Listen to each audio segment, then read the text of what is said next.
All right, all right, all right. All right. Yes, I didn't have my headset set up, but that's okay. All right. Let's see what we got here. Let me switch out. Do do do do da da da da.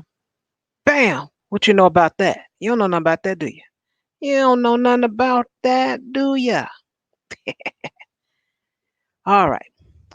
I am glad to see you guys. How are you doing in the chat room? What's happening? Those on Facebook, I give you a wave. I would dare not to even try to switch over on this computer and just wonder if I don't sign myself out or something other. I got to try that one day. I got to test it out. That's what I'm end up doing instead of just doing it on the fly.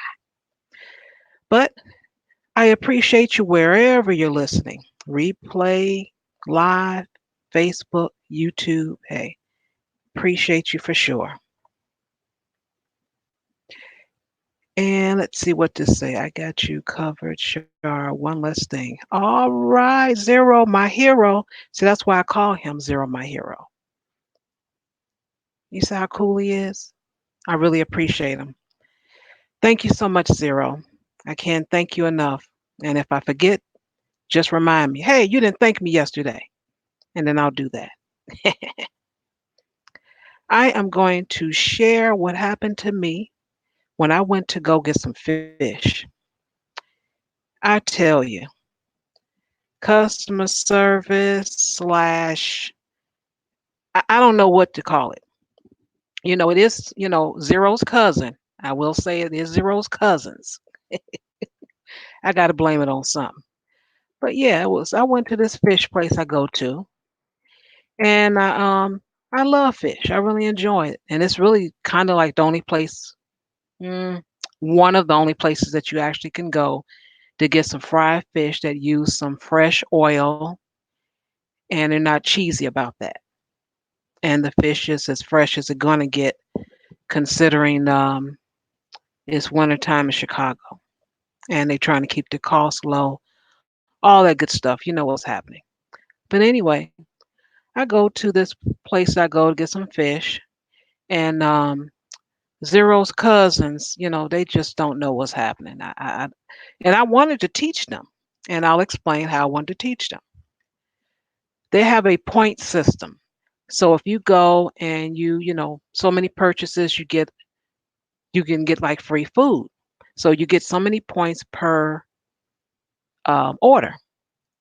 So now they opened up near me in, I think it was the month of September of last year. And so when I saw it on my receipt, they said, just give your email and you can redeem points in the future. And I'm like, cool. So when I tried to give it to the manager, he said, oh, no, I don't need that. You just, we'll keep a, tab on your card. And I'm thinking, keep a tab on my card? What the world? Isn't that illegal? That's what I'm thinking to myself.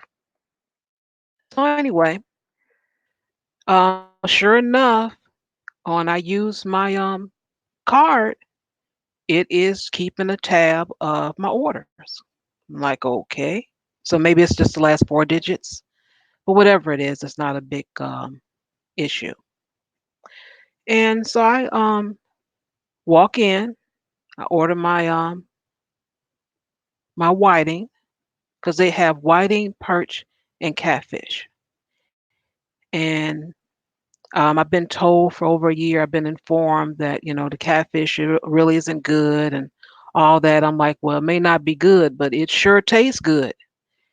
And, but actually, I had stopped eating it because I really couldn't find a place that had some fresh catfish. That was just the thing. And Whole Food only have it certain times of the year. And so is this other place, Mariano's. They're part of I think they're part of Kroger. Yeah, I think they're like a part of Kroger. So anyway, I go in, order my whiting, and I tell them I want to redeem my points because I know I have enough points to get the meal free. And of course, the lady didn't know how to do that. She didn't know how to ring it up. I'm like, okay, big deal. I'll get over it. So let's see how long this is going to take. So she goes and get a manager. And the manager, she stands there next to her and they both fiddling and fumbling. I'm like, look at Zero's cousins sitting up here. They don't, two of them together don't even make a whole person. I tell you.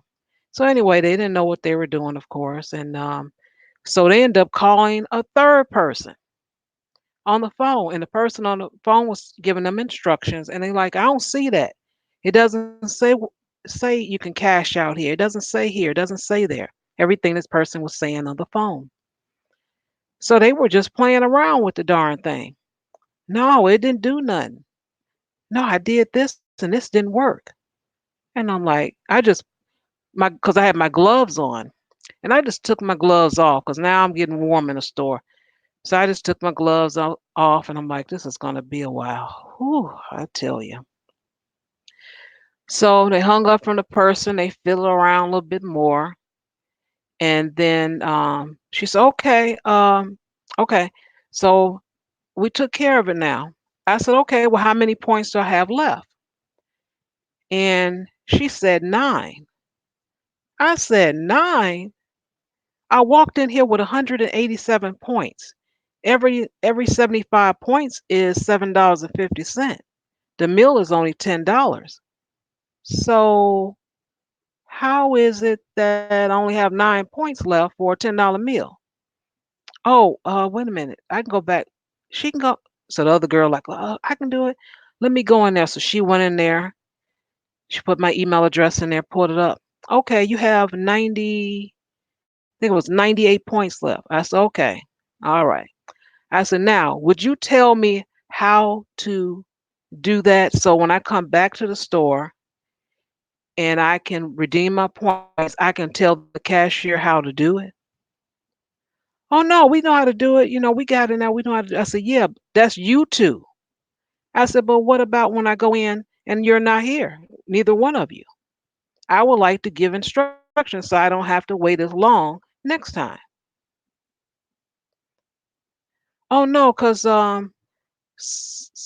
whoever, I don't know who the so and so going to call me and they're going to give instructions and then I'm going to instruct everyone. And I'm thinking to myself, okay, yeah, right. I said, okay. I said, well, I'm going to let you know. I'm going to hold you to that. I said, I'm going to be back in 2 weeks and I'm going to hold you to that. And first she looked shocked and then she felt a little confident. She like, okay, okay, no problem. Like, gee. So not only do I go in as a customer, I gotta manage the place too. Technically, because I literally was trying, I was listening what they were saying, so I have some idea of what the person can do, the cashier when I go back next time. So it won't be a whole 10 minutes just to have a transaction.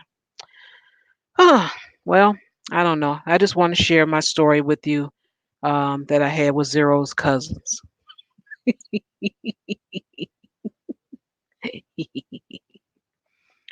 How you doing, Zero? Oh, I didn't see you. How you doing? Oh, I didn't even see you. And greetings to everyone that came in. Poetic Chaos, how you doing? Greeting you. Hope you're doing well. Thanks for coming. So I did want to share that with you. All right. So what else we have going on here? I have a story because I only have one story in um, Ruby actually has three. So I figured that would probably take up all of our time. We do four. So what I'll do is go ahead and start with mine. Okay, where are you, story? Oh, let me get out of Twitter. I got too many windows open. Let's see. Where's my story? You know what?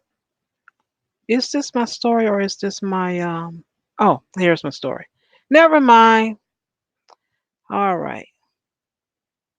Let me share my screen. Da da da da da da da da da da da. Let's see. Where's the darn screen? Judge. Is that it? No. There we go. Share audio. Boop. All right. We have a little audio. Audio. Okay, this is delivery place. You know how you order your food and you can use Uber Eats, Grub, Hub, and all the other ones. Depends on what city you're in. They have many. And this particular place did an investigation. One of the news story, Channel 2 News. I don't know what the city is. Oh, Los Angeles. I see it in the corner there. So there is a investigative team from CBS News Channel 2 in Los Angeles, and they decide to say, hmm, let's do us a little snooping. And that's what it was. They got some good cameras. I need some of those because they were able to film people going in and out their cars.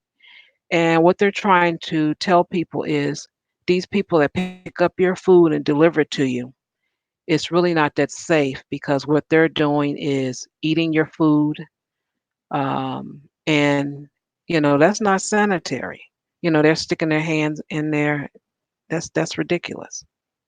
So I'm going to go ahead and play the audio just for a little bit, and then you can hear for yourself, and then I'll give you my commentary. Uber Eats, Grubhub, or Postmates bursting at the seams, we wanted to know what some delivery people were doing with your food before you took a bite. It's tempting. Of course, it's only one French fry. Sticking your dirty fingers in no big deal. This food delivery driver, whose identity is concealed, spilled the beans. It's sort of the dirty, dark secret of the delivery business. Yeah, it's definitely not a healthy one. He's heard drivers talk about helping themselves to your food. Taking sips of soda all the time. Sips of soda? Yeah, filling up the soda, sticking a straw in it, drinking it, then putting another top on it. So we set up hidden cameras in restaurants and then watched as food delivery people came to pick up. The bags are not sealed. Yeah, bags wide open. Many walking out with open bags where they can easily taste your food. We watch this man pick up a delivery order at Fat Burger in North Hollywood. Watch as he puts the bag on the front seat. Is he? And proceeds to eat what looks like French fries. As he backs up, he appears to put another fry into his mouth. Look again in slow motion. He's still looking over in the back. We followed as he made 2 deliveries within minutes. There he is. All right. On the first, watch as he wipes his fingers on his leg, then appears to lick them clean in his mouth. It's right there. The second delivery was the Fat Burger order to this house in North Hollywood. He's eating your food. Wow. We showed the video to Neosector, You see him chewing. who said the order was for his teenage kids. Eating your kid's food. Horrible. Disgusting. Horrible. Another human. What's going on right now? You ate the French fries. When we confronted the driver at a later date, he didn't have much to say. What the is going You ate on, the man? French fries. You ate the food? He wasn't the only one. We saw this man pick up a delivery, then come outside and put the order in his car. He's got a bag of something there. He placed the bag on the passenger seat right here. A minute later, he adjusts the bag and watch as he puts his hand inside and appears to grab some fries before he drives away. David Goldstein with CBS 2 News. A few minutes later, he didn't want to talk about it. You grabbed fries out of the bag before you Yo. delivered. You have the wrong place. He claims he was eating his own food I have food in my car. and denied eating out of the bag. We saw you do it, man. No, I didn't. We did. We saw you do it. No, I didn't. No, I didn't. Well, You're wrong. okay. We'll look at the video and we'll see, okay? Okay. And here it is. Puts his hand in. Food safety expert Jeff Nelkin says delivery services in general could pose a health hazard. So there are all kinds of possibilities of exposure to bacteria, to contaminants in the car, and just touching everything and then having him put his hands into your food. That's crazy. Clean his mats out. In fact, during our surveillance, we saw one driver cleaning his car mat while waiting for a delivery. I wouldn't even have thought of that, David. After we showed LA County Supervisor Catherine Barger the video, she's proposing having the LA County Department of Health Services work with restaurants to come up with tamper-proof delivery bags. We could put together a program where there's a sealable bag so that once it arrives at the individual's home, apartment, if that seal is broken, then they will know that someone. All right. So that's what I'm looking forward to. Let me stop this thing. It's still going. Hush. All right. I made it be quiet.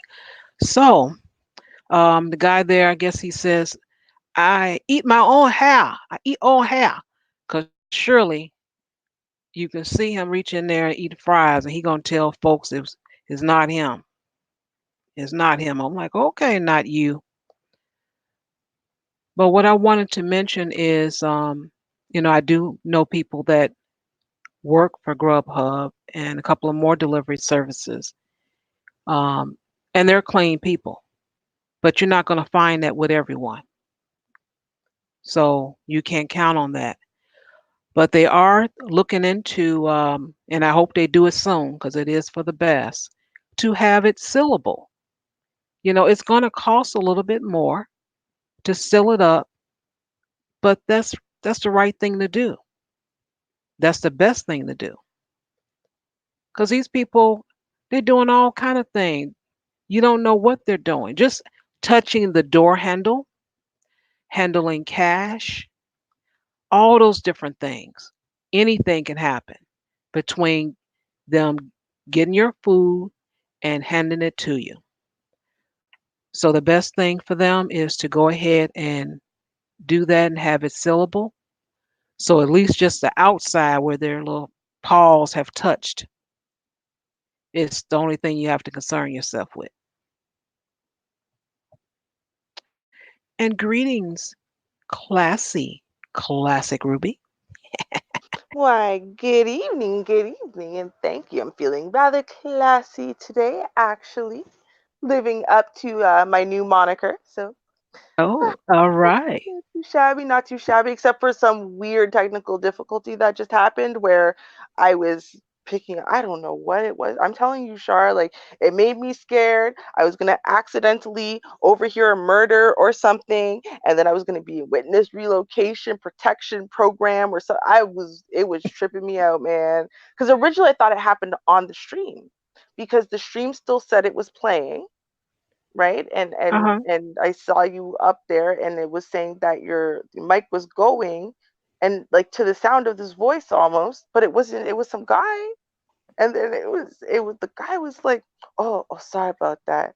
Oh yeah, no, I didn't mean to. And in the background there was some kid going, yeah, okay, uh, like every like few seconds, and I'm like, what in the world is Shar doing over there, right? Wow. And then I'm waiting, and I'm like, and then it was just like silence for a while, and I'm like, why isn't Shar Uh, talking? And then I realized I'm like, okay, pull it up on something else. Oh no, that's not what's happening. What's going on over here with me? Uh, but so I missed a bunch of the original story, but I did catch this one. As I finally settled in and just waited a couple minutes to make sure it wasn't happening. Um, I am I am so repulsed. Like you don't understand how creeped out I am already by food. Like I am so polite to people who don't deserve it, who are serving me food because I am so scared they're going to do something to my food, right? Um like I'm so polite to restaurants. I tip well. I tip well to all of my delivery people because I'm scared they're going to do something to my food. And then if they earn it and like I, forget myself for a minute and tell them about themselves when they really earn it, I won't. And then they bring like I don't know. They let's say they messed up my order completely and they covered it in egg, so I'm gonna die if I eat this. And luckily, I looked at it for 2 seconds, or it wasn't a kid's allergy or something. hmm Um, and then I'm like, okay, they're gonna send me a new one, and then it gets here, and I'm like, I can't eat it now because I don't know what they did to it. But I assume they must have done something to it. And I don't like, it's not like, oh, well, I've had so many terrible experiences where I caught someone doing it, but I've always had that fear. So whenever we hear these stories, it's like, oh, see, that's it. This is why I'm never ordering anything again, or this is why I only cook from home or whatever, right? That is such a horrifying thing. And it's like all you can do when someone does something repulsive, in your estimation, like you see they deliver your food and clearly the stuff's been rifled with in some way, or something, the sticker that's keeping stuff closed has been moved, something like that, is Yeah. what, give the guy one star. Oh, because that makes a difference, because you get to choose who's delivering your food to you. It's Right. not, you know what I mean? Uh, and that's where the problem comes down. It's not like I can choose, oh, here's a selection of drivers in the area who are available. So you look through them and then you see which one you want to choose and then you get that one. Like, no, they just send you one. That's Right. it. That's what you get. And now you get to rate them after the fact. And oops, oh, great. Now you have your $100 worth of food sitting on your kitchen table. You go to rate this person and you see they're a 1.5 star with 1,000 ratings. And you're like, great. They, I don't even know what they did to my food, but I'm terrified now, right? So, Right. Mm, mm, mm. But yeah, it was already something I had thought about because one of the biggest places for this delivery is McDonald's. And the first mhm, thing I thought about is when I did eat it was the fries. mm, I'm like, if those fries are not hot, I was gonna have a problem. That's all I was mhm, thinking about. And then two, I'm like, the bag is open. mhm, And so that was the first thing I thought of when they started all of this. When it became popular, I'm like, I don't think I would want something like that. I would rather just get the delivery from the actual place, mm, not a second party. I just wouldn't want, that. So I'm sure a mhm, lot of people do it and it works for them or whatever, but I just wanted to give you something else to think about that it's out there and I know people like their fries and you seen people dig in your bag and have some fries. And I think the most repulsive thing was the guy was saying, "Hey, we even sip on your drinks." I'm like, "Wow, that's really mhm. bold." Right? Like on your drink, like, oh, the backlash thing, like, oh, I won't let a friend slip out of my drink, you know? Like white people may not think this is much of a big deal because honestly, I've had relative strangers that I just met that were white people. I'm not gonna lie, like I'm not trying to be racist here. I'm saying for real. I've had literally almost strangers. Like I met you 45 seconds ago and be thirsty and ask me for a sip of my water, pop, whatever I'm drinking, and I'm like, you can have it. Cause I'm like, yo, you must be real thirsty. That's what I thought. The first dozen times or so, I thought you must be like you're like 3 minutes away from complete dehydration and death to do this, right? And so yeah, you know what? You need it more than I do. That's what I thought at first. Um, but then I realized it's something that they do. And it's because they aren't born and raised with, a healthy fear of swapping spit with random people you barely know. As weird as that sounds, but just everyone drinks out of everyone something, everyone eats out of everyone something, everyone takes a bite out of everyone something, and they watch the adults in their lives do it. So they do it, everyone does it, everyone's good with it. Whereas then I think for most of us, we have the exact opposite modeled for us. So it's not normal looking to us. And then, you read just basic facts and you're like, oh yeah, no, that's disgusting, right? Like I'm never gonna do that ever. Oh, but there's a solution. Now I don't know if y'all have this in America or not. Now I know we have it in Canada. I'm gonna say it's a partial solution because it's one that's easy to get around for the most part. But I also have a solution to fix that. So now the solution is stickers, right? Um, and so you get those little, it's a McDonald's sticker or whatever it is, and you put a couple on the bag on either corner after you fold it up and whatever, you roll it down, you put one on either side. Now that or whatever the company is. Now I don't see it on every company, but I've seen it on many. Now Yes. that would solve the problem, except Mhm. they rip. They don't rip easily and they peel off easily, right? Uh, Yes. so you could just peel it and get in there and close it back. Now, it won't be as sticky the second time pushing down, but hey, you know what? You hold that down for a minute or two, it'll last through delivery. It'll be fine, right? So, Yes. now this is how we circumvent that. You make those stickers weaker so they rip very easily, and you make the glue a little bit stronger so it sticks even tighter. Um, Now, and then no matter what the material of the bag is, it'll be like honestly like a king seal or whatever, right? If you open it, for sure someone's gonna know because you're gonna rip the sticker because you can't just peel off the sticker because the glue is so sticky that it cannot be peeled off. And if you try too hard, it's going to rip the sticker altogether. Now, Mm, and every time a driver gets a ripped sticker, we know that that's what they tried to do, is get into your bag. So they rip through one corner. That means you get that delivery, the sticker's ripped. You know that they tried to get into your bag. You're not sure if they got in. You call, you report them to Uber Eats or whatever company you're going through, right? That driver does not get a second chance. This is one and done deal. If you ever try to get into a customer's food for any reason, that's it. It's a one and done deal. There are no second chances. They fire you on the spot. You cannot take another call. And the company, Uber, on them is gonna have to pay for your new meal to be sent by a different driver. okay. Yeah, there you go. Okay. That can be done. I say just what they want to go with is just a syllable thing. That's what I'm saying. I don't want you to touch nothing. But yes, that's cool that they do offer that.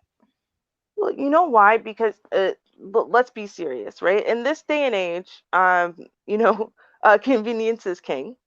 Um, and we want things that are, no one's picking up anything anymore. That's takeout is rare, except for in cities where everything's in walking distance, and so a lot of people walk or do take public transportation because it's quicker and easier to just do that. But Hmm. a lot of people, such as myself, we don't live in circumstances like that. You have to Okay. drive a fair amount to get somewhere that makes food. Okay. So yeah, right. So if you live in the suburbs, you've got to drive everywhere, and you for sure have got to drive places that make food. So in a pinch, you're not feeling like it, you're not feeling up to it, whatever it is, whatever the reason is, people like, Hmm. let's say you get delivery once a month, you know. Now, what are your options? Well, you got pizza, you got Chinese food. Is there another option that regularly delivers on their own merits without going through a third party? Yeah, So definitely pizza. That's the biggest yeah, delivery thing there. right. You got pizza and Chinese food. Here we've got Swiss Chalet, which is basically it's like a chicken company. Hmm. Um, so kind of like not like a KFC, more like it's rotisserie chicken. Um, right. But there's maybe five, six uh categories, right? So you got pizza, Chinese, and then Swiss chalet, this, right? Um, but other companies want to get in on it, but their their bread and butter isn't in delivery, isn't in making um fast food for delivery purposes. Okay. Do you know what I Mm. mean? Like, um, I love being able to get the keg, which is a steakhouse, or a slightly higher quality food delivered to Mm. me, right? But that's not their bread and butter, and they're not going to start a whole delivery service, Right. because people go to that type of restaurant to go sit down in it. Uh, and whereas for me, I like eating that kind of food once in a while. I like to have a little bit of delivered to me, once in a while. But I don't really like crappy food. I would rather eat something of a higher caliber, which is why I love Uber Eats and those types of delivery services, because that means I can, instead of having to get Chinese food or pizza, which is just basically sugar and salt in a bottle, um, Yeah. you know, I could get, like, literally I can order from Moxie's and I can get me a steak salad and and a shrimp cocktail, and I could get actually something relatively healthy, relatively, it's tasty, and yeah, I'm paying a little bit of a premium for better quality food, but I'm willing to do that. For me, I don't get to go out much and sit out at restaurants and stuff, so it's like, for me, for people like me, this is an amazing service. But Yeah. I don't feel safe now. So how can you make me as a customer feel safe? Well, I think this is a good. I think my suggestion. is a good option. And it's not going to be that much more expensive for a company to order a few million stickers, right? Like, I mean, really, that's all. You Well, order a that's few million true. stickers, you're good. Like, it's pennies, right? Yeah, I want a seal. So there you go. No problem, no. All right. So Yeah, you got a yeah, couple of exactly. stories. You have a couple of stories for us. I definitely do. All Now, right. unfortunately, because I'm on my cell phone this evening, I No cannot problem. screen share. Um, All right. Let but me see. I'll tell you which one you want because I have one, two. I have let's do the plane. Let's do the plane. That's the one in the title. Let's do the plane okay. one. Ain't Yeah. that about something? That's the one I closed out. I would have done that. Just 1 second. Yeah, that's the one I closed out because I had read. I'm like, oh, I know what to say about this. I got my comment. Oh yeah. Okay. Do do do do do. Come on up, son. There he is. All This right. one. So let me get my screen share on. I don't know what's going on with the planes. We got snakes on a plane, horses on a plane. What's going on? Right? Got cloud chasers on a plane. Like, damn, Right, there's always a problem on a plane. right. All right, y'all. Y'all see this cloud chaser, right? Listen, I would like to say on behalf of Canadians everywhere, he does not represent all of us, okay? Um, I don't care how close he lives to me. He does not represent me. Now, That's right. this man, this man is 28 years old, y'all. 28 years old. James Potok. Okay. Uh, now James Potok got onto a WestJet flight. Um, and the WestJet flight was heading from Toronto to Jamaica. This is a 4-hour flight. Now, you think about if you're leaving cold ass Canada, okay, because he's from Toronto, if you're leaving cold ass Canada to go to Jamaica in the summer, you got your kids with you, maybe. It's going to be great finally getting out of this horribleness. So you get on the plane with James Potok, Hmm. right? Get onto the plane, you sit down, you buckle your children in, right? And once you're in the air, a twat like James Potok stands up. Y'all are flying, right? You've probably been on this flight for God knows how long now at this point. And he stands up with the camera phone in his hand and he goes, y'all, I'm pretty sure I have coronavirus. So all of you are infected. And he sits back down. How would you feel? Just I want you to think about that, right? You're thinking to yourself, I'm getting away to the warmth, finally getting away from the cold and all these viruses and just the sickness and the snow. And you get onto the plane and some guy goes, I have coronavirus. I got onto this plane. I knew I had coronavirus at the time. Y'all are basically infected. Like, think about this. This is what James did. He got onto this WestJet flight to Jamaica, and that's what he did. And they had to turn around. They rerouted the plane back to Toronto. It was a very big deal, as you can imagine, right? Everyone on that plane who thought right about then that they would be in sunny, happy, warm Jamaica is now being isolated. Half of them are in tears. They got kids with asthma and stuff on the plane. It is a really sad scene. Okay, well, what we find out is that it was all a lie. It was all a lie.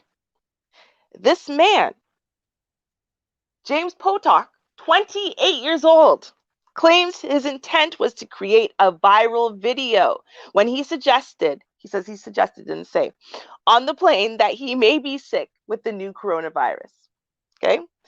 He's saying it wasn't a very smart thing to do. James Potok, 28, of Vaughan, Ontario, and white privilege, said on Tuesday, right?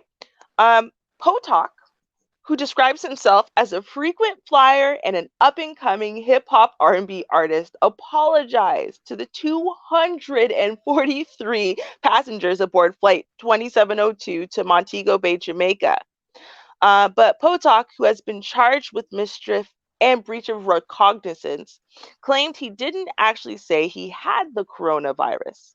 Halfway, 2 hours into the flight, he said he pulled out his camera, stood up, and then asked if he could get everyone's attention.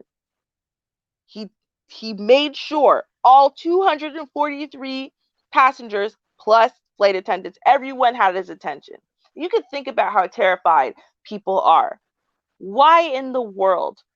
Right? It's basically like screaming bomb on a plane at this point, right? Because anytime people want your attention on the plane, it is never a good sign, right? Every time that happens, it's getting hijacked, there's a bomb somewhere, it's always something crazy. So you imagine the panic that hit these people right away. And then this idiot says, he said, I just returned from a flight from Hunan province, right? If y'all know, this is literally this is like where the coronavirus originated from.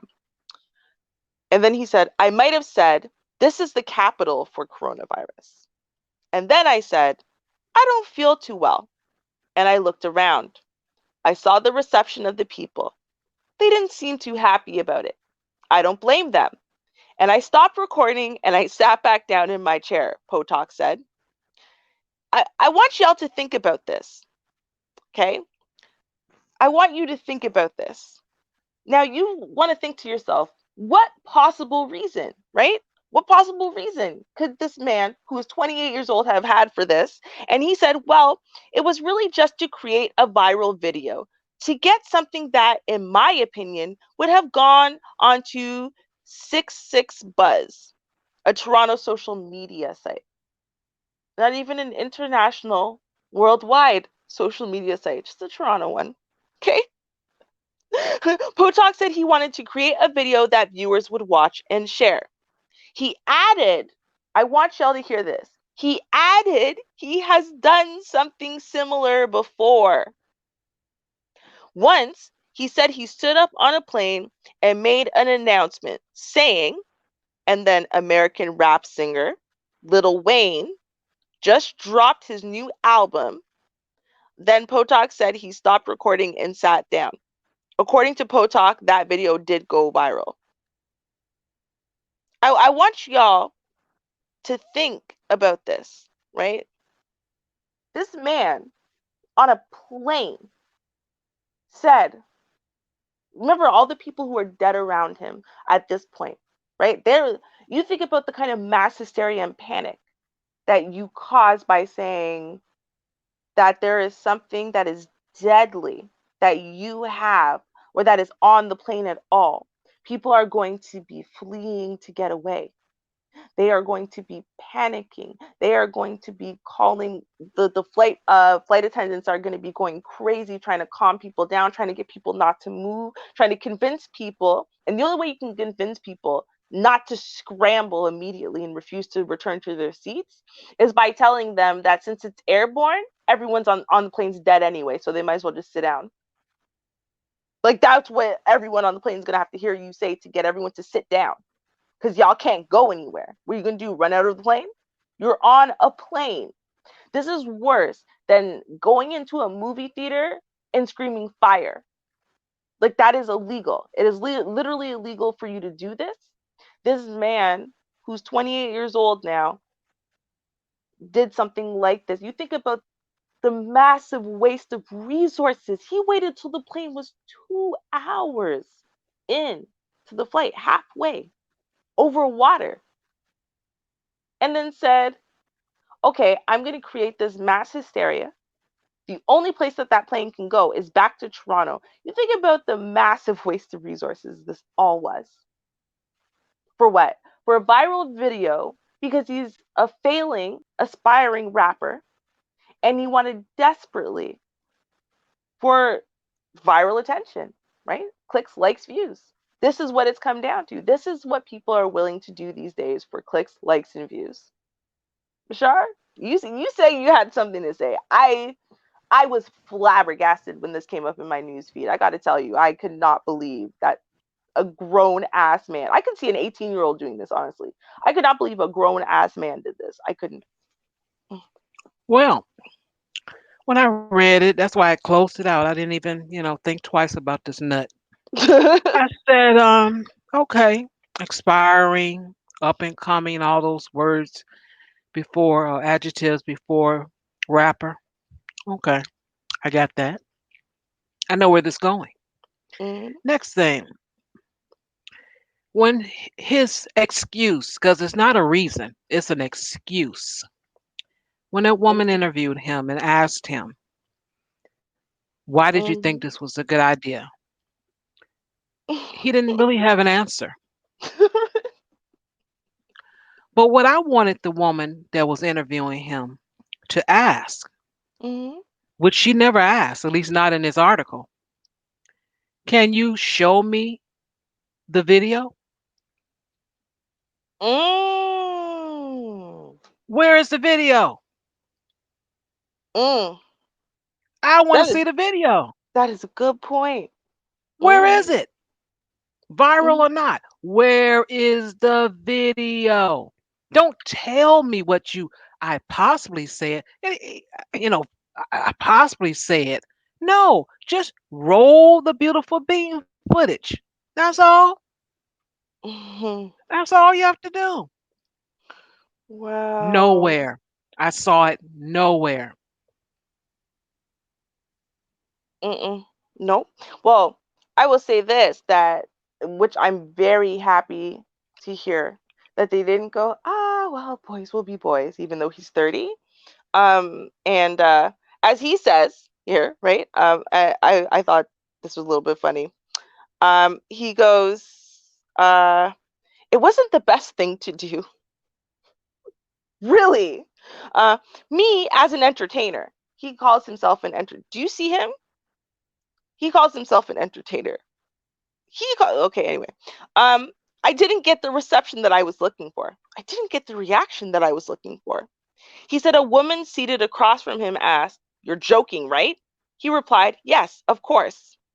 But Potok did get a reaction from a masked flight attendant who marched him to the back of the plane and put him in a row by himself and made him wear gloves and a mask. And he did get a reaction from Peel Regional's police, who maintained a division at Toronto Pearson's International Airport. Peel police arrested him and charged him. He said he felt guilty when he discovered the plane was turning around. What? Like, I want y'all to think about this for a second, right? So, what happened was this: this jackass thought this was going to be cute. Like, I think what it is, see, people believe the hype of stupid things. So, Ashton Kutcher, for example, Ashton Kutcher had that show, uh, Yeah, what's it called? was it Punk You or something like that or Punked. no? Yes, yes, Punked. Um, Okay. And so what happens is people watch shows like Punked and they watch these YouTube kind of spin-offs of things like Punked. And so what they think when they see scenarios like this, they think that people did exactly what he did. They just decided to walk on as a one-man island all by themselves and go and just do this, right? And then afterwards go, okay, guys, and obviously everyone panics and it's crazy. And then when he goes, "Punked, got you, psyched," then the whole plane goes, you did get us. I thought I was dying. Ha ha ha. Right? That's what he thought was going to happen because he's an idiot still at 30.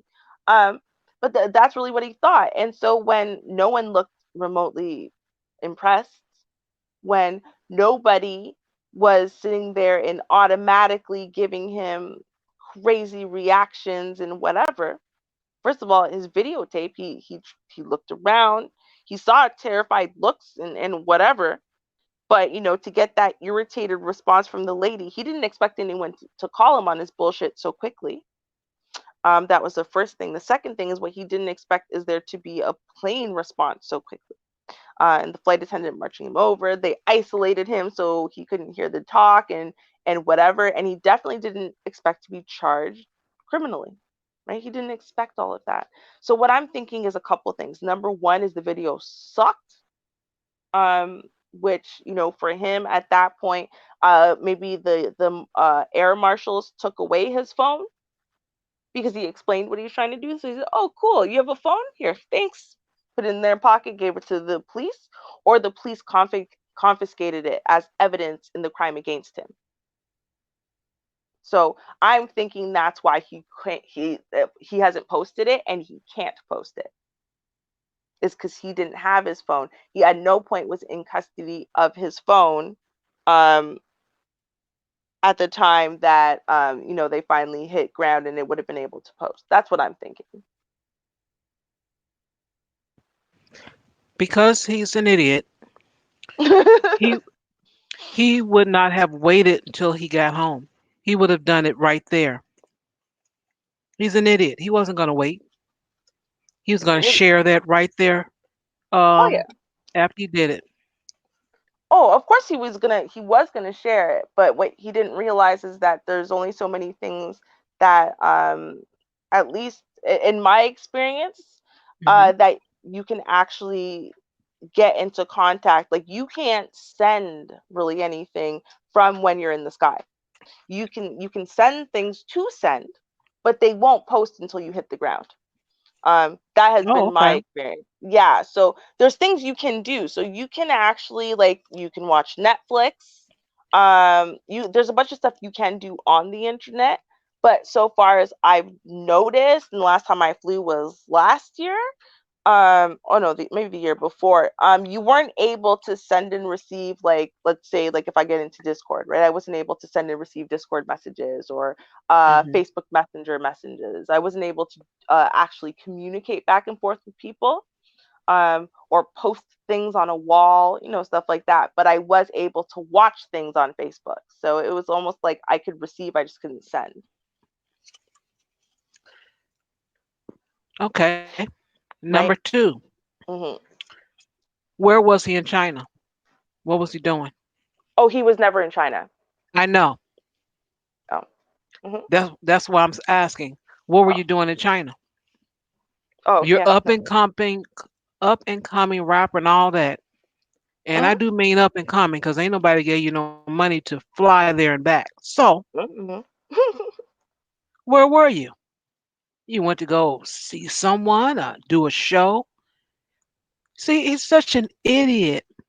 They come up with I hate when people just lie, just they don't even plan to lie out. That's the other thing. Hmm. They can't even plan to lie out. Oh, I didn't call you back because my phone was dead. Did you know I Right. ordered a pizza about an hour ago? You ordered a pizza. I thought your phone was dead. Oh, Hmm. well, see, What had happened was, right? Like, no. girl, that's enough and too much of this nut here. Go on here with your next Hmm. story, sweetie. When it gave I him 20 minutes, that's enough of him. Nut. Oh my, I know he got too much time. He got too much time. But I wanted to let y'all know, for those of you who are looking for clicks, likes, and views, because that's all your life is worth these days, Hmm. apparently, I want y'all to understand that all of the things like this are scripted. All if you had ever seen a video like this, everyone on the plane knew in advance. Okay. Hmm. All of the flight attendants knew in advance. They had gotten people to sign waivers. Everyone had agreed to it. They gotten permission from the airline. Okay. Nobody does something. You can't do that. Okay. This is all scripted. It is all bullshit. When they say it's reality, and it's reality, Brandy, I swear it's very. No, it's not. Okay, it's not. Just so y'all know, please stop being stupid. Please stop living your whole entire life for social media validation from people you don't know. Okay, now I'm done. Sorry, just Thank you. had to slide it in. Had to slide it in. Yes. Whew, child. I hear you. All right. What would you like next? Judge or 9 month? I mean the 9 month old or the other story.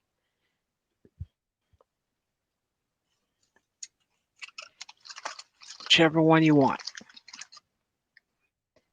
Whichever one you want. Let me know. And I can't hear you if you're talking. You're on Oh, oh, silent.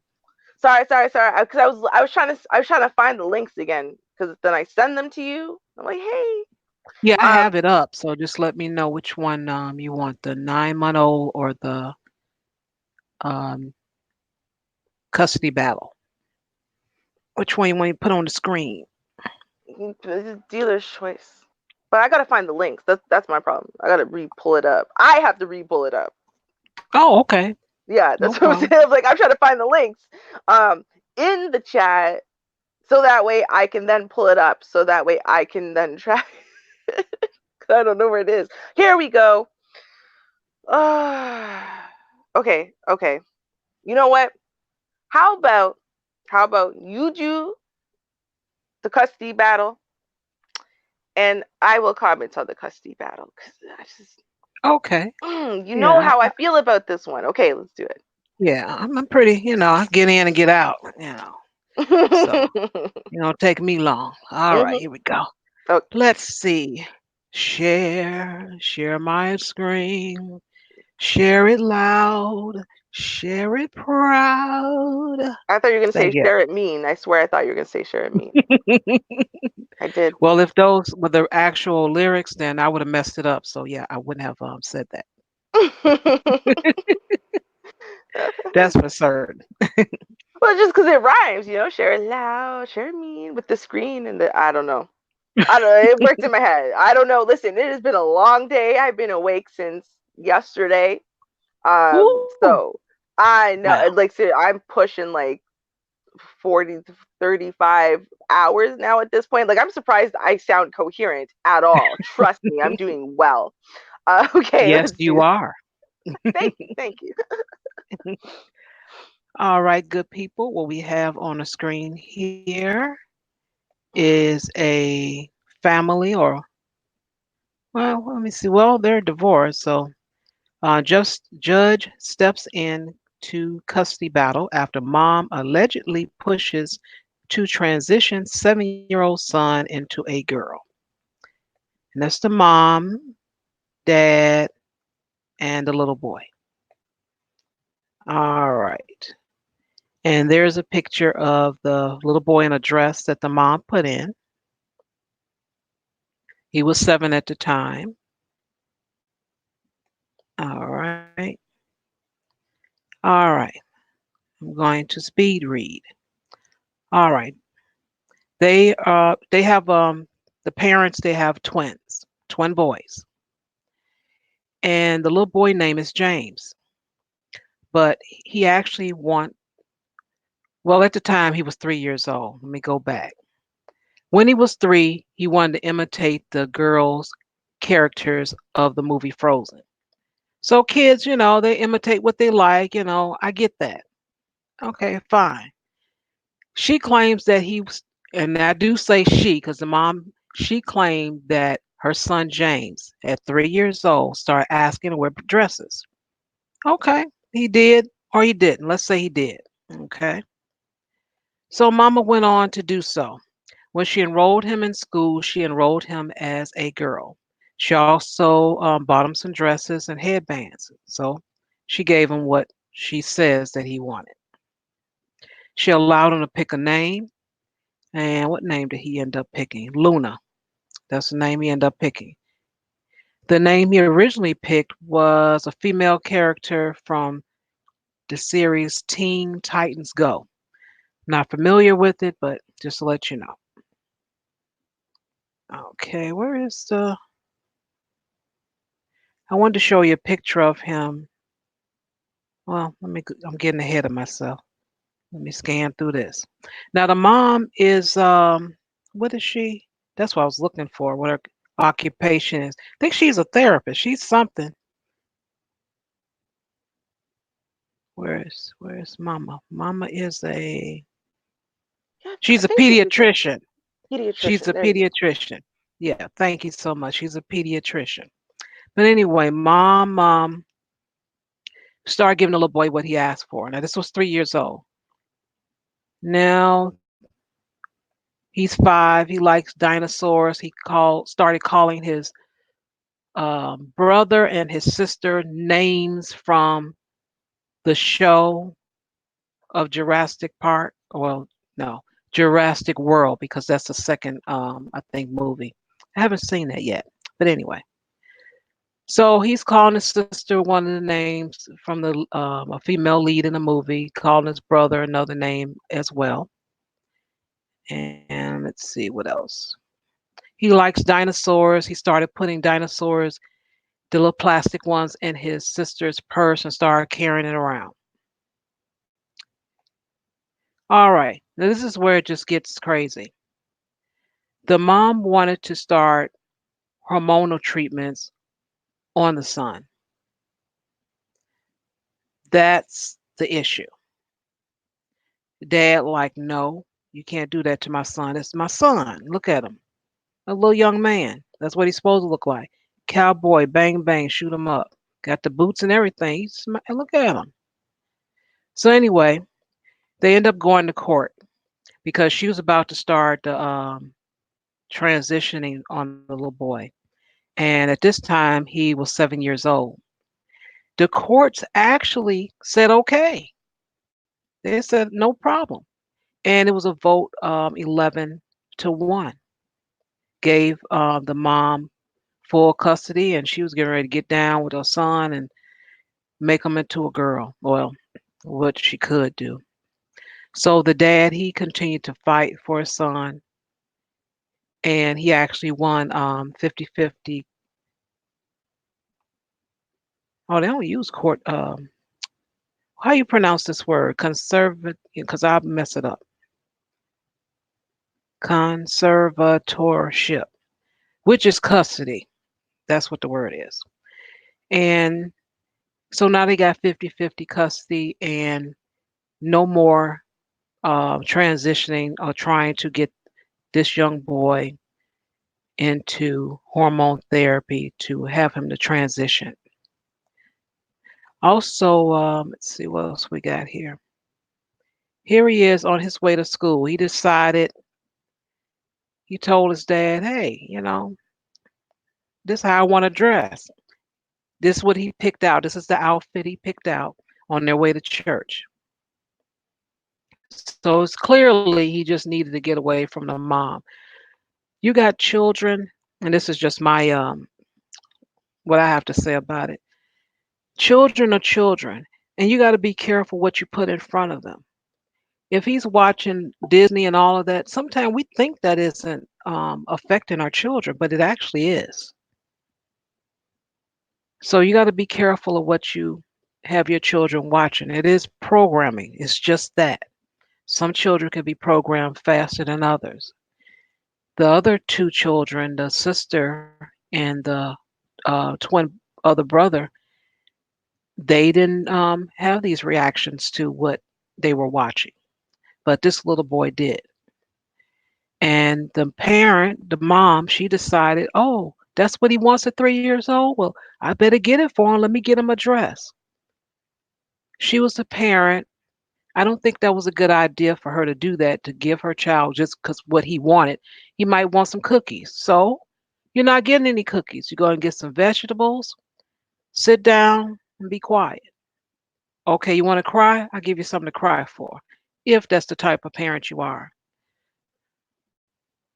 I think it was kind of cruel that you even have a right, and that's just my opinion, to have an option for your child to transition, the parent anyway, given a parental uh, authority for a child under 18 to go through those treatments.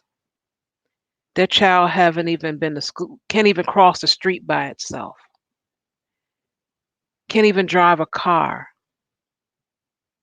probably can't even prepare a meal, but it's okay to get them injected to change their gender. I don't think that's a good idea. Not at all. Also, it's in my opinion, it's just gone too far now. As far as, you wake up today and you want to be a dog. You wake up tomorrow, you want to be something else. If you are born with, you know, whatever gender that you're born, in my opinion, when you get 18, you want to change that, do so.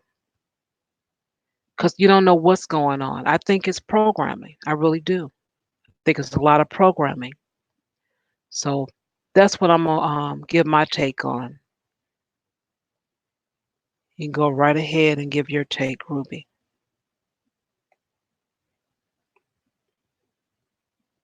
Sorry, my No server, I don't problem. know. It's slow. Why ever it's slow, I don't know. It didn't like me. No Okay, problem. so here's the thing, y'all.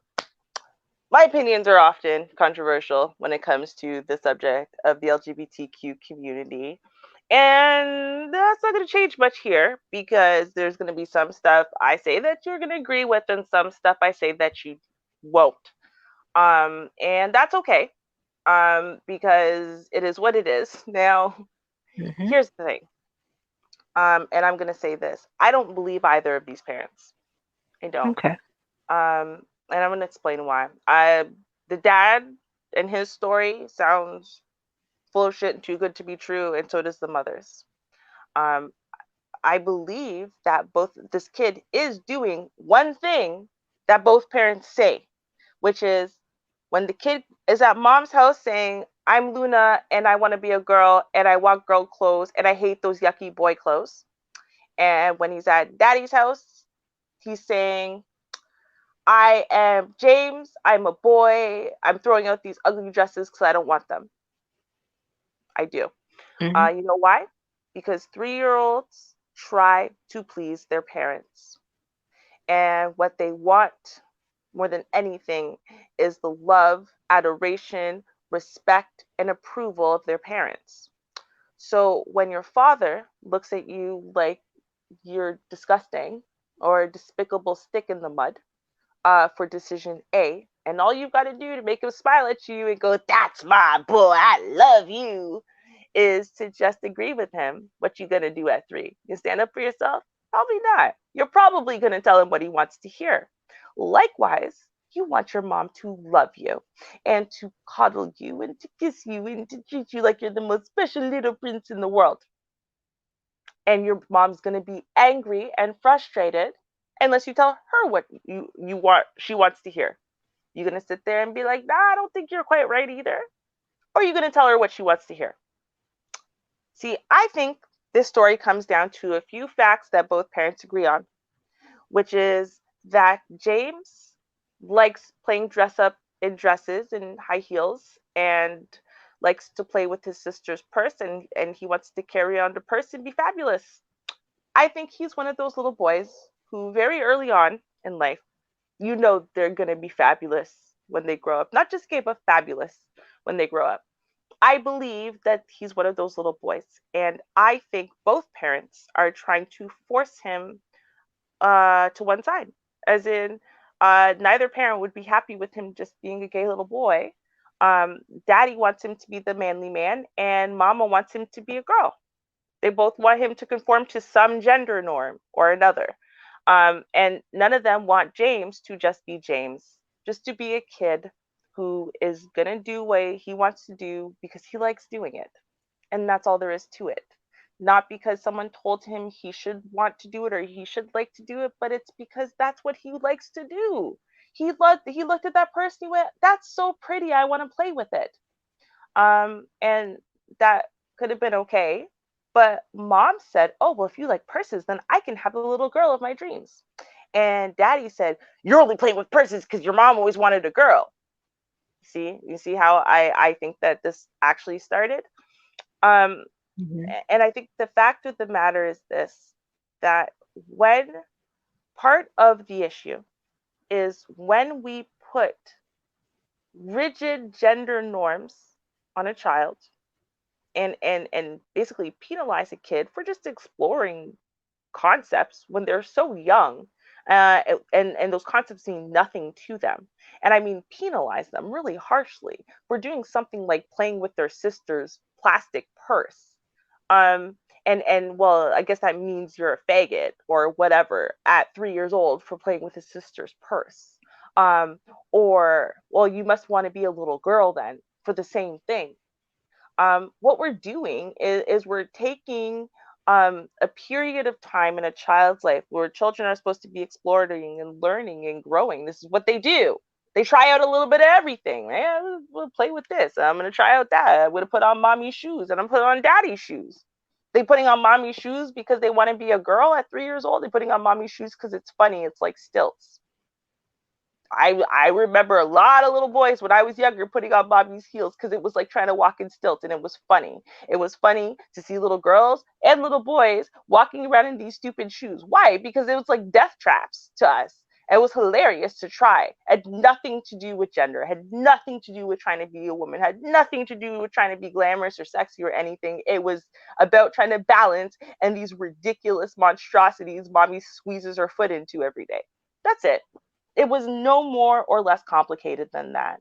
But see, what happens Mhm. is when we are so scared, um, or we are so desperate on one side or the other, what we do is we try to make our children fit into some box when they are way too young to be identifying with any box. That's what it comes down to. He's 3. So I don't believe the father for saying, "Oh well, my wife was trying to make him take gender reaffirming drugs or whatever." I don't believe him at all because those drugs don't exist for anyone who has not gone through or isn't in puberty.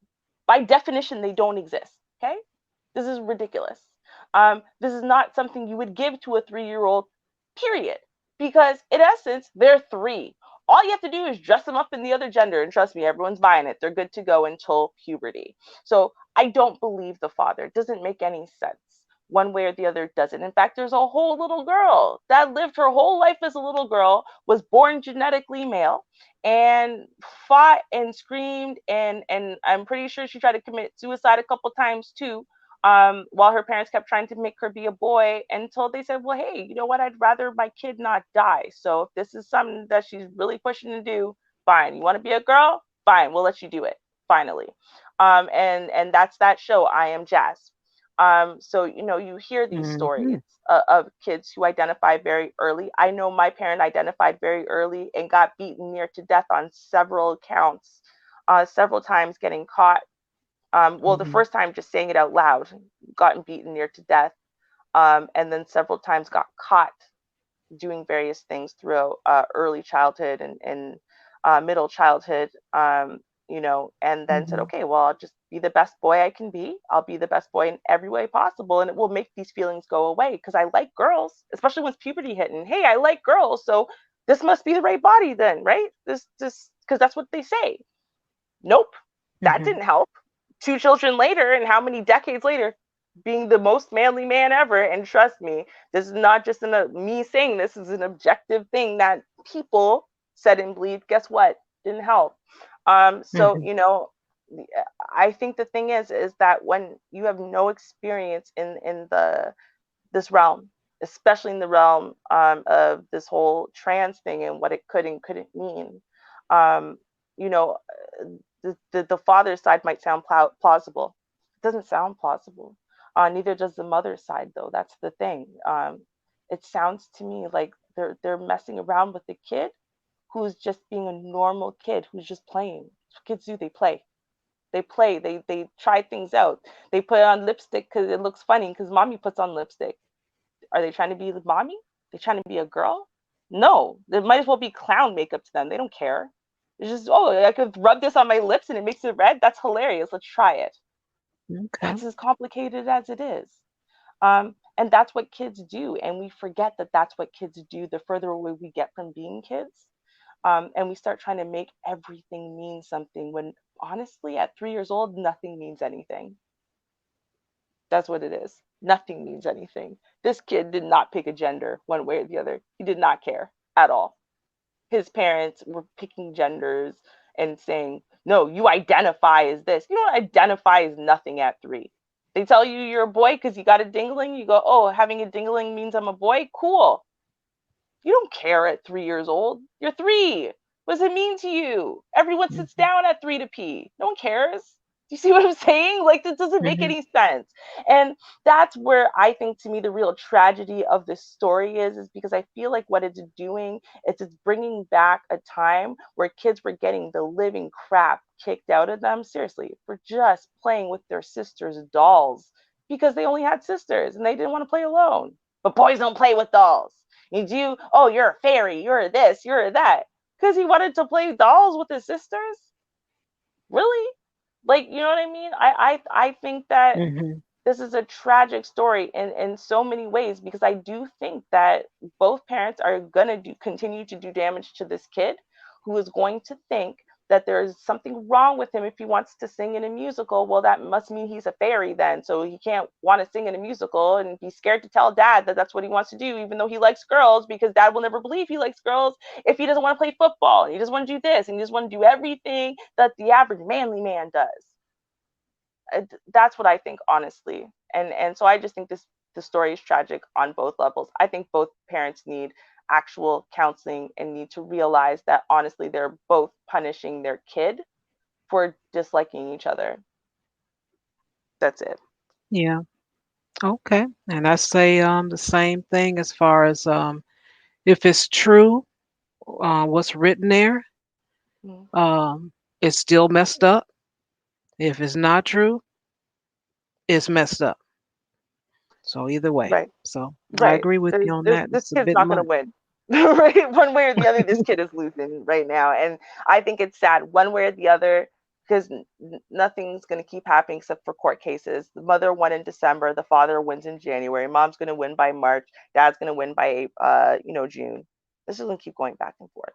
And you know what? You got the white nationalist societies and whatever, and the Christian conservatives. Yeah, they're on dad's side, and the LGBT community and the liberalist party, they're on mom's side, and this kid is now a cause instead of a human, and that's the biggest tragedy of all. Yeah. Mhm. Welcome, crew. If I didn't speak to you, I don't recall. Oh, the way you came in, it seemed like you just got here. So, hey, crew, how you doing? And thanks again for the layout for the background. Um, I'm getting some compliments on it. I didn't tell anyone, hey, look at this. I just put it up there, and people are telling me they really like it. And Mhm. thank you so much again for this backdrop. Appreciate Yeah, it's definitely cool. I agree. it. All right. Let's see. And the last Oh, story is the 9 month old. oh, And sorry. I'll, One more quick thing. I just want to oh, answer something because both you and fitness mom said the same thing. I'm going to say this. Um, as a child of a 6'3", very masculine framed trans woman, I'm gonna say this. There's absolutely no way because I think that we are relatively self-aware and cognizant by about 13 years old. I do. By the time puberty starts kicking in, I think we're relatively self-aware and cognizant. Now, if you're mhm, telling me at 13, not at 3, once puberty hits, that there's something wrong, I actually think two things. Number one is you should be going to a therapist because there is something called gender dysphoria, and you can have really deep seated hate or fear of your body for a variety of reasons. One of the major reasons literally could be actually because puberty. And the more puberty happens, the deeper that actually becomes. Um, so, with that being said, because people say, "Oh, well, these drugs to stop puberty, they're highly untested. We don't even know what they do, and they're damaging." They're not damaging because they've been being used for decades to stop children who start precocious puberty, and that is puberty that is very, very early onset. So these are drugs that, like, a kid will start puberty at 7. This has been happening for decades. And then what they do is they give these kids these hormone blockers basically until they're of an appropriate age, really, to be developing breasts and periods and stuff like that. And then or with boys, the whole everything that boys go through. You imagine a puberty filled 7-year-old boy, like, no, that would be horrific. So, you give them there's literally a couple doses of shots, and what it does is it stops puberty from continuing. And then once you reach whatever age they decide, so say 13 or 12 or whatever, right? They stop the shots and your puberty goes on as though it was never interrupted. They are not dangerous. These are very safe, tried and true drugs that have been being used on children, that had nothing to do with gender reassignment, anything, and very safely. Very few, if any, side effects at all. Definitely, though, I'm going to say this, that they've been very safe on 8-year-olds and 7-year-olds, okay, for decades. If my 13-year-old expresses gender dysphoria to me, I would be devastated for them. But also, what I will absolutely do is put them on the hormone stopping shots, because it allows them to continue going to school, learning, developing mentally and emotionally, and going to therapy until they turn 18. And then, you know what? And maybe long before they turn 18, they will have worked through issues and they would have confronted whatever traumas and fixed those and whatever. And they'll be like, nah, you know what? I am in the right body. And then we could stop the puberty blockers and they can continue. Um, or they might maintain until they're 18 years old. Like, nah, it's the wrong body, man. This isn't right. And if that's the case, when they're 18, they can then make a choice what puberty they want to go through. Um, but what I'm not going to do, is make it harder. I think as a parent, you want to make your child's life as easily and as uncomplicated and as safe as possible. And I don't think at any point that it is safer for your kid to look like a trans person, um, and so they can be a target from 5 blocks away or 10 blocks away. They will never be able to get a regular job, without this being in question all the time, and so on and so forth. I would rather my child be able to, otherwise socially, develop and financially, physically develop and everything normally otherwise. And if I can do this one thing for them, to be loving and kind and helpful, as they are going through this tumultuous time, and learning up until the point where they are of adulthood and, adult mind for them to make a decision on their own, then I'm absolutely going to do that because I know it's safe and effective, and I know that, of the children who have been, being given these shots, because this has also been in practice, for this reason for a very long time, the rates of suicide are so much lower, in these kids. The rates of violence, of bullying, of assaults, of all these things that you hear of kids going through who are in the LGBT community as teenagers, it's so much lower. And this is my kid, and I want my kid to be safe and happy. So that's what I would do for my children personally. If y'all have children and hey, they end up, being trans and you make a different choice, that's on you. All I could do is urge you to, maybe do some research because maybe you have a misconception about what all it means. Doesn't sterilize your kids, doesn't hurt your kids in any way, doesn't make them sick, doesn't mess with their brain chemistry, does not have any crazy side effects. All it does is pause the natural order of things while your kid has basically puts a pause and lets them figure some shit out and until they're older and wiser and able to understand themselves better, have more of their brain development complete and are better able to make a decision. And then honestly, if they're going to make the decision that you think, okay, they're going to do the body thing, hey, they have a better canvas to work with. That's all I'm saying. Okay. Thank you so much for sharing. And then your last story, which is actually our last story. Let's see. Okay, then. Um, Let me find it. Where are you? I don't remember what it is. It's the 9 month old, and then also giving you the link so you can peep at it. Thank you. Because I don't remember. I'm telling you, 40 hours, man. I know I just added an extra 5 hours, but like I'm barely here. Barely. Like I'm surprised they made it this far. Like I was literally sleeping, sitting up, waiting for the stream to start. I'm surprised they made it. Ah, yes. You Oh made my it. God. Yeah.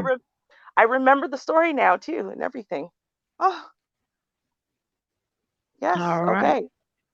Take a look at these beauties, people. Mm.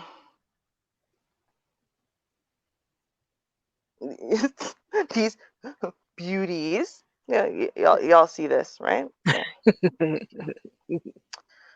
Ah. Oh, and here's the thing. Um, I want y'all to recognize, right? When we talk about the war on the opioids, the opioid epidemic, and all of this foolishness, right? When we talk about it, we don't recognize all of the dangers that are currently going on.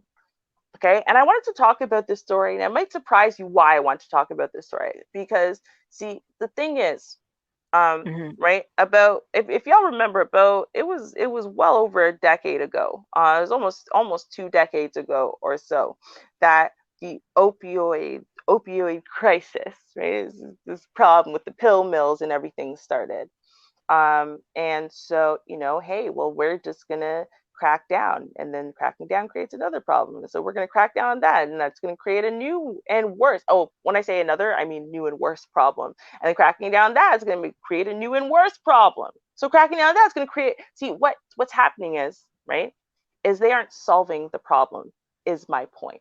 Um, okay. And I'm going to come back after I tell you the story and explain why that's true. Okay. Uh, but now, uh, these parents, right, were arrested after their 9 month old overdoses on fentanyl. I want you to understand, okay? Fentanyl is so much more powerful than heroin, than any opioid. Hmm. Like an adult can easily overdose on fentanyl. A baby overdosed on fentanyl. That means these parents had even dust of it lying around. That's enough for a baby to overdose on fentanyl. And remember, fentanyl is such a powerful opioid that oftentimes, instead of ingesting it, like swallowing it, what they do is they put it on patches and stick it on people's skin. Okay. And traces on patches is more than enough to treat pain. Imagine a baby getting that on their fingers. That's likely how this baby ingested enough fentanyl to go into an overdose, but thank the Lord God Jesus not die. But okay, so let's go into this. Um, the parents of 9 month old were arrested after the child overdosed on fentanyl, Bensalem police said Tuesday. According to police, officers were called to a home in the 2000 block of Finch Drive on January 24th at about 10:50 p.m. to report of a child in cardiac arrest. When officers arrived, they found multiple medication bottles throughout the apartment. There was also an empty bottle of acetaminophen with codeine found in the baby's swing. Police said. The child tested positive for fentanyl and Narcan was administered. Authorities said a Narcan drip was also needed due to the high dose of fentanyl the child had ingested. Okay? I want you all to recognize what they mean. So when if you've seen this, right, when an addict overdoses, you give them that whoosh of Narcan, right, and it restarts their heart, right, because it's an opioid agonist, which means it kind of kills the action of the opioid. But that Yeah. wasn't enough. I've never even heard of this before. They had to literally put an IV in the baby's arm and have them on a constant drip of Narcan coming into their system at all times to constantly be fighting this drug that was killing them. That's how much of a massive dose for this baby that it was able to get. Probably, as I said again, from crawling around with the dust. Someone knocked it over and their high stupor was on the floor. They dusted it up a little bit, but they didn't wipe the floor clean, and the baby got it on its hands and its knees and whatever, and there you go, right? Mm-hmm. Okay. I want you I Hmm. want you to realize that. Now, the child's parents, Maria Dolderer and Michael Picardi, were both at the home on the night of the overdose. The they were home. They were uncooperative and refused to provide any explanation. Both Dolderer and Picardi have been charged with endangering the welfare of a child. They remain jailed at the Bucks County Correctional Facility. They could serve as much as 5 to 10 years in prison. Okay. Um, I want you, and I don't know if anyone has heard of this, but let me ask you a question. If a child died in a black home because of crack, before, drug addiction was a malady, Hmm. what would the crime have been? Would it have been child endangerment? Even if they were able to bring the kid back eventually, Yeah. luckily, would it have been child endangerment or would it have been attempted murder? Um, both. Would it have been manslaughter, attempted That too. manslaughter? They would Yep. have. Yeah, they would have put it all on top of it. I'm Charge on almost top of positive. charge. Yep, Hmm. I'm almost positive I've heard an attempted manslaughter, or something to that. It was like the equivalent of attempted manslaughter. I can't remember the phrasing of, but that's what it was. It was like attempted accidental murder, um, because of drugs. They had left the drugs lying around in a place where they should have known the baby would have had access to it.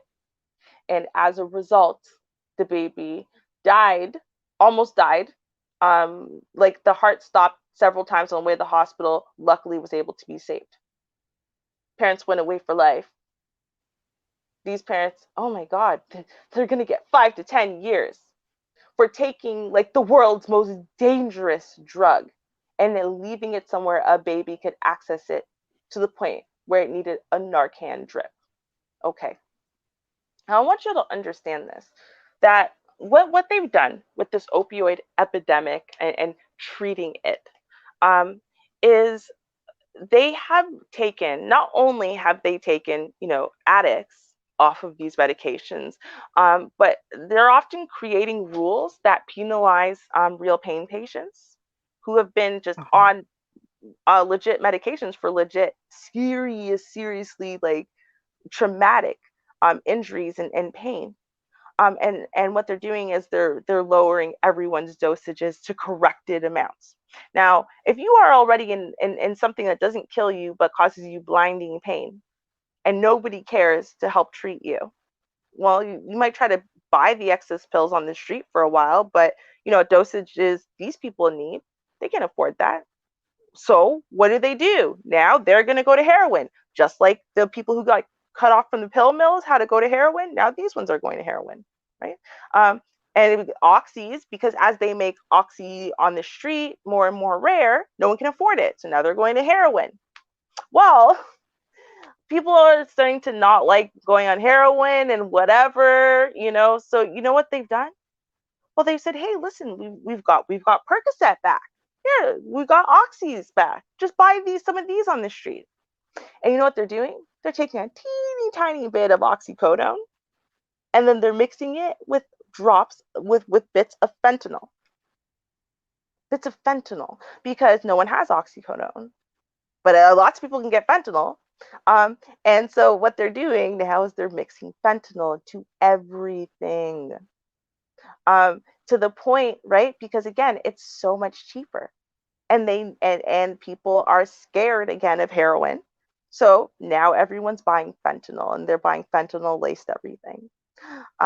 And of course, the first time you get a hit of that fentanyl laced something, now you're hooked to fentanyl instead of whatever the hell you were on originally, you weren't hooked to at all. And so the numbers are getting worse and worse year by year. They're not getting better. I don't know if you've looked at the actual numbers, but the numbers are increasing every year. The number of deaths are increasing. The tragedy levels of this are increasing year by year. They aren't fixing the problem. Criminalizing it wasn't fixing the problem. Doing what they're doing here is not fixing the problem. And the government is failing. Let's put it that way. The government is failing, and it's not just the American government. I can't just hate on y'all, because our government is failing here in Canada. The Western world is failing at this. I don't know what the suggestion is. I know that they are failing in almost every way possible. I know they are creating more addicts than they are curing. They are getting people hooked deeper down than they are curing, and they are endangering more children than they are helping at this point. Um, I don't know what the solution is, but what I do know is I can say absolutely that they are failing, and that continuing to do things the way that they are doing them is not stopping the influx of drugs. It's just making people change to newer and more dangerous drugs.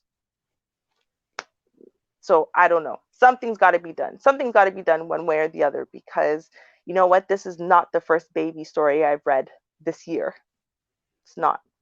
The sad thing is to say, I've read a baby overdosing on oxy. I read a baby overdosing on heroin, and now fentanyl. So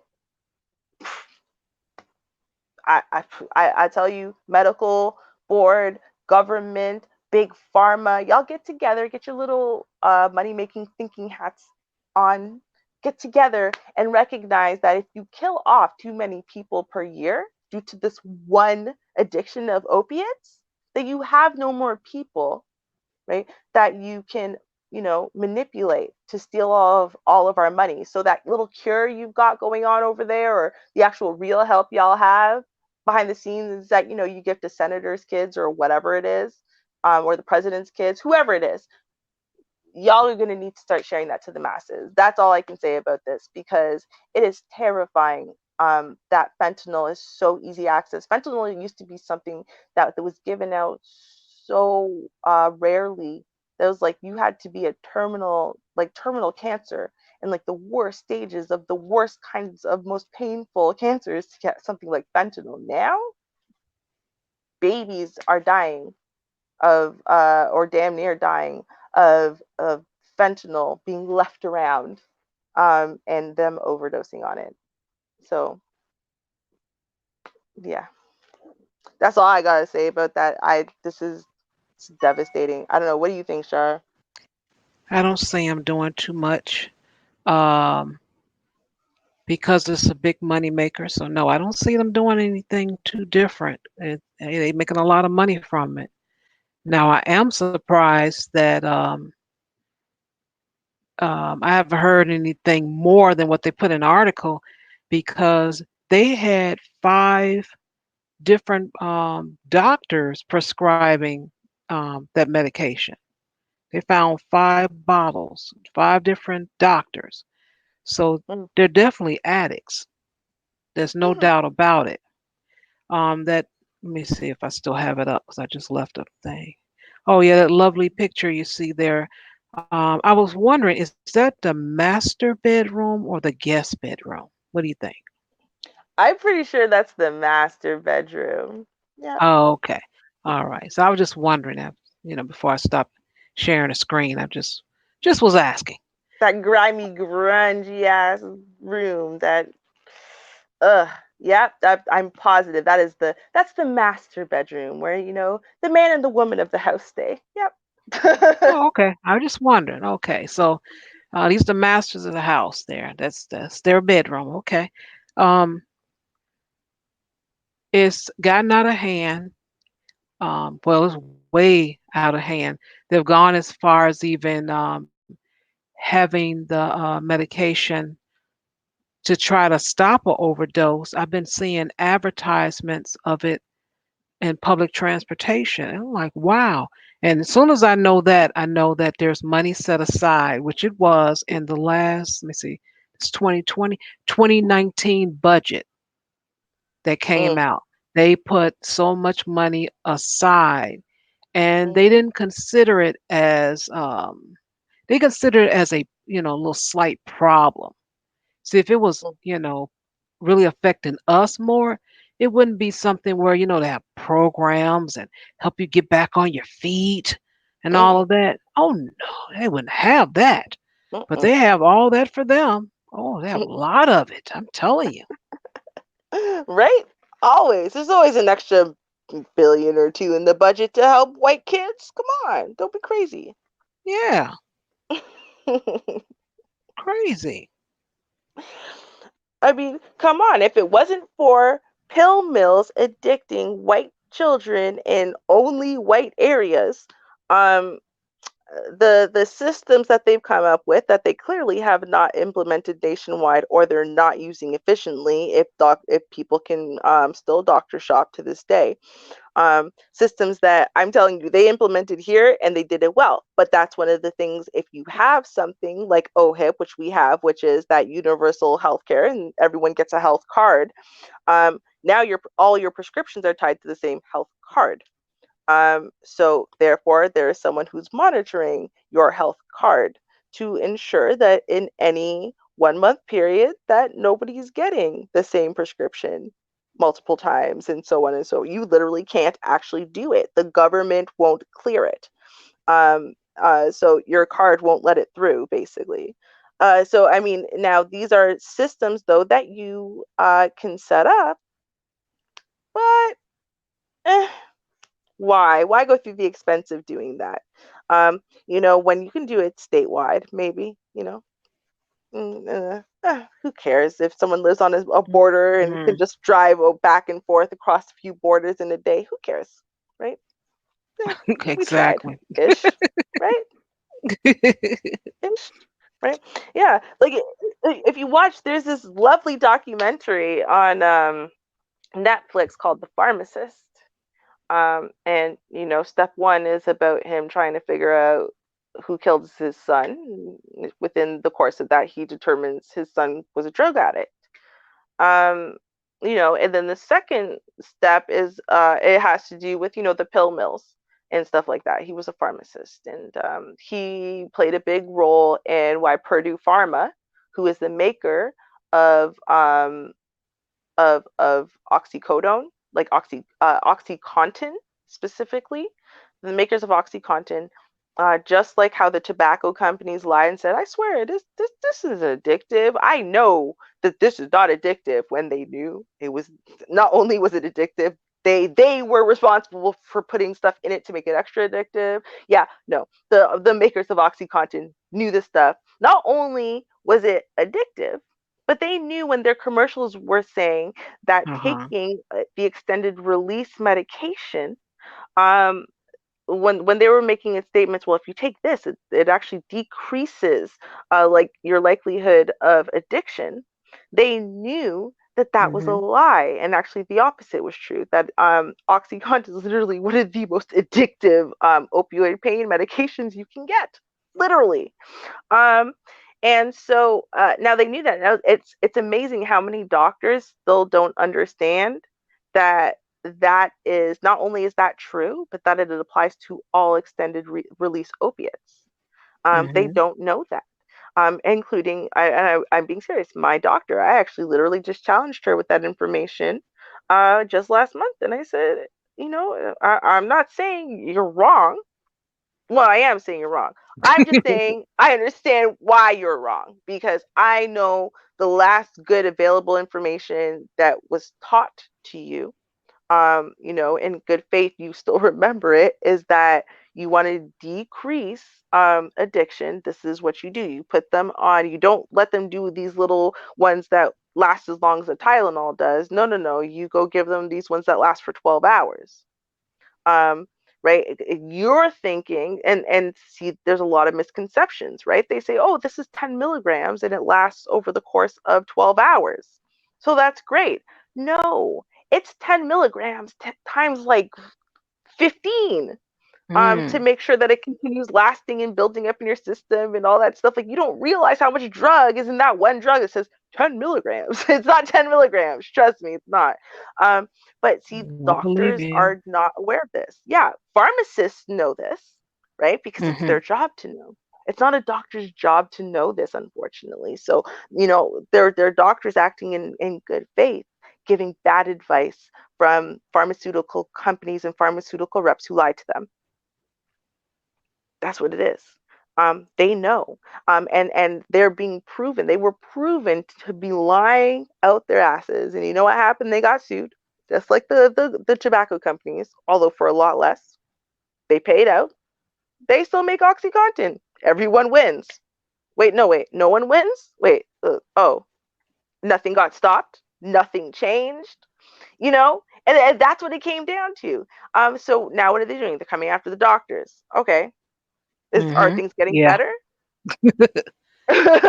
Right. No, y'all are failing Western Right.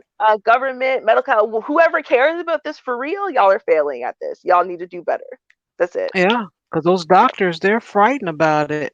Because I remember reading something about that recently. They scared to write these prescription out because that insurance going up. And they're being sued and they're Yeah. afraid. And I It's understand that. and You it's not going just at that the they're wrong being person. sued.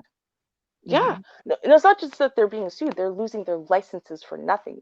My doctor, because I mean, I know my doctor, like she's been my doctor for, just over a decade now. She's been my parents' doctor for almost 20 years. Um, and so now I'm telling you, she's scared. So, of course, they're all scared, but I've had conversations with her, and so she's the one who she'll sit there and she'll break down changes that happened in the system, break down what they're telling her to do that she's not doing, but she should do. Um, but she's willing to say go to bat for patients she's had for a decade. But even that, going to bat and not following exactly what they're telling her to do. Because basically they want to take away any form of ability of you treating your own patients or making decisions about them. They want to take that away from the doctors altogether. And God forbid you think that a guideline of what amounts to I don't know, a couple Tylenol threes a day for a patient who has been on really what would be about 40 times that amount of medication daily for 7 years.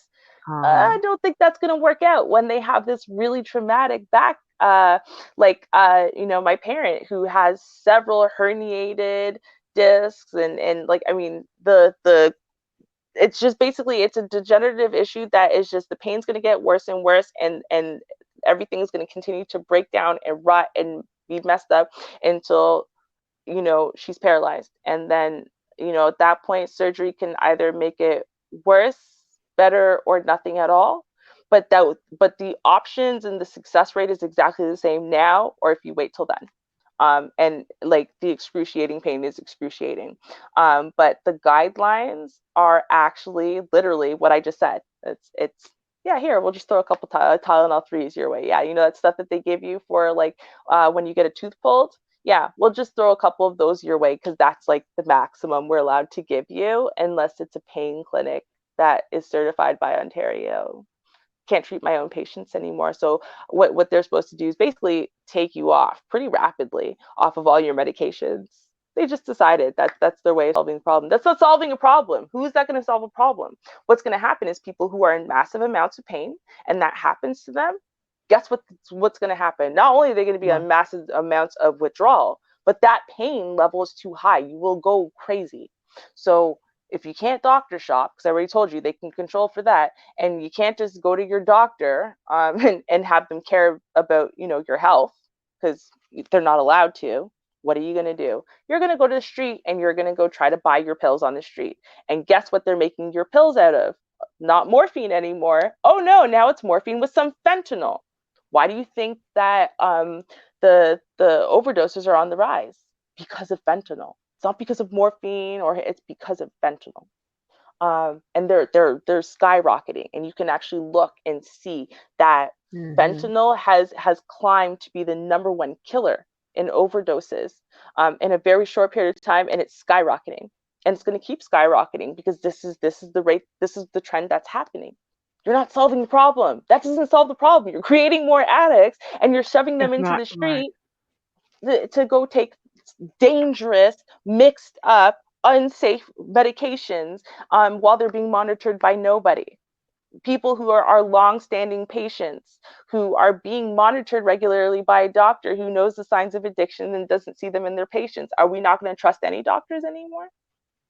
I understand maybe new patients, let's start something new. Hey, she's a 16-year-old Yeah. girl and she stubbed her toe. Yeah, maybe don't give her OxyContin, right? Like let's use our common sense here. But for old patients, can we trust our doctors a little or not? Or and there's such a massive issue with pain, because pain is subjective, as they say.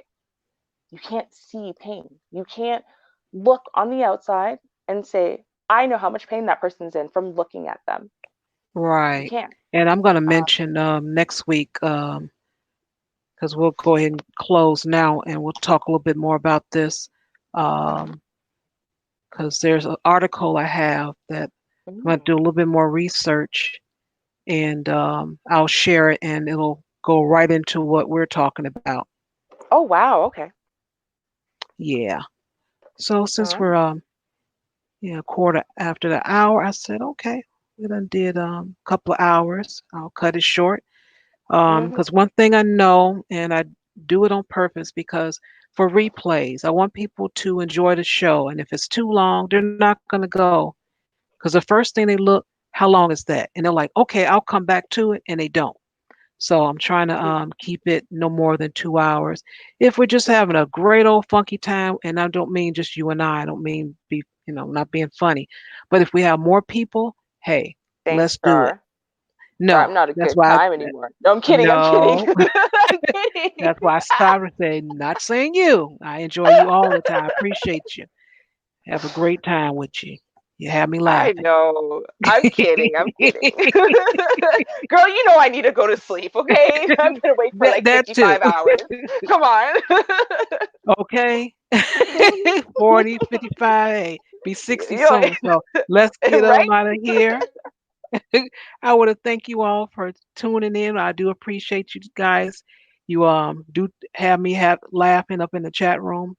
I'm muted sometimes so you don't hear me, but I do appreciate you guys' jokes and everything. And I, Zero has threatened me about saying his cousin, so I can't say it anymore. So now I'll just tease him about having the van ready just in case they try to kidnap you. So I will say that. And also, I want to tell you that Zero has a channel. I put in the chat room, but I'll put it in again. And he's having a stream tomorrow, which he's kidnapping me, which I'll do it this time. But what he's going to have, the topic is dealing with coworkers. And I'm actually going to have a conversation on a Friday, which is more of open topic. And I'll share more stories. But for this one, I'm just going to share a few stories on his stream, and save some of the big juicy ones for the Neosector for women. So I just put in the chat room. Do check it out. He already has it set up, so it should. If you sub to the channel, it'll come up in your recommendations, as well as you can schedule it to remind you. But check him out. He's part of the Neosector as well. Um, so we had what we had yesterday, today, and then we have a little something tomorrow. So hope to see some of you guys over there tomorrow, 6:30 p.m. Central, I believe it says. And check us out. We'll be sharing a couple of stories, and I have a lot of stories, but like I said, I'm only going to share a few. But I'll have some juicy ones, an open topic on Friday on the Women's Channel. But do check us out. And thanks again. I do appreciate you, Ruby, as always. Thank you guys again for tuning in. And hopefully tomorrow. And if not, until next time, see ya. Cheers, y'all, Peace. and good night. Good night. Sleep tight. Oh, I will.